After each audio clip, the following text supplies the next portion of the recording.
ഇപ്പോഴത്തെ പ്രശ്നം എവിടെ വെച്ചിട്ടുണ്ടെങ്കിൽ നമ്മളാകെ കാണുന്നത് നമുക്കുള്ള നല്ല സൈറ്റ് എന്ന് പറഞ്ഞാൽ ആമസോൺ, ഫ്ലിപ്കാർട്ട് വെബ്സൈറ്റ് ഞാൻ പറഞ്ഞു. അതായത് സെല്ലർ പ്ലാറ്റ്ഫോമുകളിൽ ഇപ്പോൾ ആകെ നമുക്കിത് റെക്കമെൻഡ് ചെയ്യാൻ പറ്റുന്ന ഒറ്റ പ്ലാറ്റ്ഫോം ഉള്ളത് ഇന്ത്യ മാർട്ടാണ്.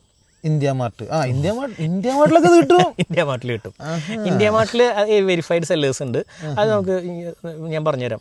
അല്ല, ഇതിനകത്ത് ചോദിക്കാനുള്ളത്, നമ്മളിപ്പോൾ ഈ സാധനം ഇന്ത്യ മാർട്ടിൽ കയറി, ഓക്കെ, നമ്മൾ തപ്പിപ്പിടിച്ചത് കണ്ടുപിടിച്ചെന്ന് വിചാരിക്കും. തപ്പിപ്പിടിക്കാൻ വലിയ ബുദ്ധിമുട്ടൊന്നുമില്ല. അത് അടിച്ചു കൊടുത്തതിന് കൃത്യമായിട്ട് അങ്ങോട്ട് വരും. നമുക്ക് ഇപ്പോഴത്തെ ഒരു പ്രശ്നം എന്താണെന്നറിയോ? ഇപ്പോഴത്തെ ഒരു പ്രശ്നം, നമ്മൾ എന്തെങ്കിലും സാധനത്ത് സെർച്ച് ചെയ്ത് കഴിഞ്ഞാൽ പിന്നെ നാളെ തൊട്ട് നമ്മുടെ ഫീഡ് മുഴുവൻ ഈ സാധനമായിരിക്കും. അതിപ്പോൾ നോർമലി ഇപ്പോൾ ഗൂഗിളിൽ സെർച്ച് ചെയ്തതിന് സാധനം വരും. പക്ഷെ എന്തായാലും സാധനം പറ്റിക്കപ്പെടില്ല. നോർമലി മറ്റേലേക്ക് പോകണിച്ചിട്ടുണ്ടെങ്കിൽ വിഷയം എവിടെ വെച്ചിട്ടുണ്ടെങ്കിൽ ഹിന്ദിക്കാർ പറ്റിക്കും.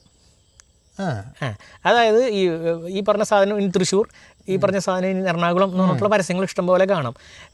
അഡ്വാൻസ് അയക്കാൻ പറയും. സാധനം പോയി കഴിഞ്ഞാൽ സാധനം കിട്ടില്ല. അല്ല, അപ്പോൾ ഇന്ത്യ മാർട്ടിൽ പോയിട്ട് നമ്മൾ ഇന്ത്യ മാർട്ടിൽ പോയി കഴിഞ്ഞാൽ സെല്ലറിൽ സാധനം കിട്ടും. എനിക്ക് പിന്നെയും സംശയമുണ്ട്. ഇപ്പോൾ ഈ സാധനം നമ്മൾ ഇന്ത്യ മാർട്ടിൽ പോയി, ഓക്കെ, നമ്മൾ ഈ സാധനം ആരെങ്കിലും ഓർഡർ ചെയ്യുന്നതൊക്കെ കണ്ടു കഴിഞ്ഞാൽ നല്ല നാണക്കേടുള്ളൊരു സംവിധാനം. അപ്പം ഇതിനകത്തൊരു കാര്യം, ഒന്ന് നമ്മളിവരെ എങ്ങനെയെങ്കിലും കോൺടാക്ട് ചെയ്തു എന്ന് വിചാരിക്കുക. നമ്മളവരെ കോൺടാക്ട് ചെയ്തു, നമ്മളിത് ഓർഡർ കൊടുത്തു. ഇവർ ഈ സാധനം അയക്കുമ്പോൾ ഇതിൻ്റെ മുകളിൽ പടം കിടക്കല്ലേ, നത്തിങ്, ഒന്നും വരില്ല. അതായത് ഇതിൻ്റെ മുകളിൽ ഇപ്പം ഇതിൻ്റെ ഡിസ്ക്രീറ്റ് ഷിപ്പിംഗ് എന്ന് പറഞ്ഞ സംഭവത്തെ കുറിച്ച് അറിയോ?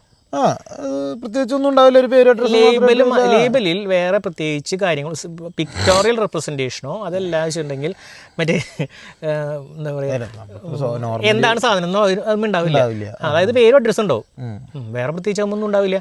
അപ്പോൾ ഡിസ്ക്രീറ്റ് ഷിപ്പിങ്ങിൽ സാധനം വീട്ടിലേക്ക് എത്തും. ഈ കൊണ്ടുവരുന്ന ആൾക്ക് ഈ പറഞ്ഞ സാധനത്തിനെ കുറിച്ച് എന്താ കൊണ്ടുവരുന്നത് എന്നുള്ളതൊന്നും ഡെലിവറി തരാൻ വരുന്ന ആൾക്ക് അറിയുന്നില്ല. നോർമൽ കൊറിയർ തരുന്ന പോലെ ഒരു സാധനം വന്നു പോകും. അപ്പം നമുക്ക് കിട്ടാൻ വേറെ ബുദ്ധിമുട്ടുകളൊന്നുമില്ല. സാധനം റെഡി അവൈലബിൾ ആണ്, നാട്ടിൽ കിട്ടും. പിന്നെ USA മെയ്ഡ് വേണമെന്നുണ്ടെങ്കിൽ അതിനാകുമ്പോൾ നല്ല വെബ്സൈറ്റ്സ് ഉണ്ട്. അത് പോയി കഴിഞ്ഞിട്ടുണ്ടെങ്കിൽ USA മെയ്ഡ് സാധനങ്ങൾ കിട്ടും. US മെയ്ഡ് വിലയിൽ നല്ല വ്യത്യാസം വരും. US മെയ്ഡ് ഒരു സാധനം കിട്ടണമെന്ന് വെച്ചിട്ടുണ്ടെങ്കിൽ ഒരു 5ൻ്റെ മുകളിൽ പോയാലാണ് വൈബ്രേഷനും കുന്തങ്ങളും സംഭവങ്ങളും ഒന്നും ഇല്ലാത്തൊരു നോർമൽ 5000 5K മുകളിലേക്ക് 5000 അല്ലെങ്കിൽ 7, 10, 15 എന്ന് പറയുന്ന റേഞ്ചിലേക്കൊക്കെ ഉണ്ട്. അത് പക്ഷേ വൈബ്രേഷനും കൂടെ വരും. ഇവിടെ നമുക്ക് നോർമലി ഇവിടെ കിട്ടുകയെന്ന് വെച്ചിട്ടുണ്ടെങ്കിൽ ഒരു 1500 രൂപയ്ക്ക് സാധനം കിട്ടും.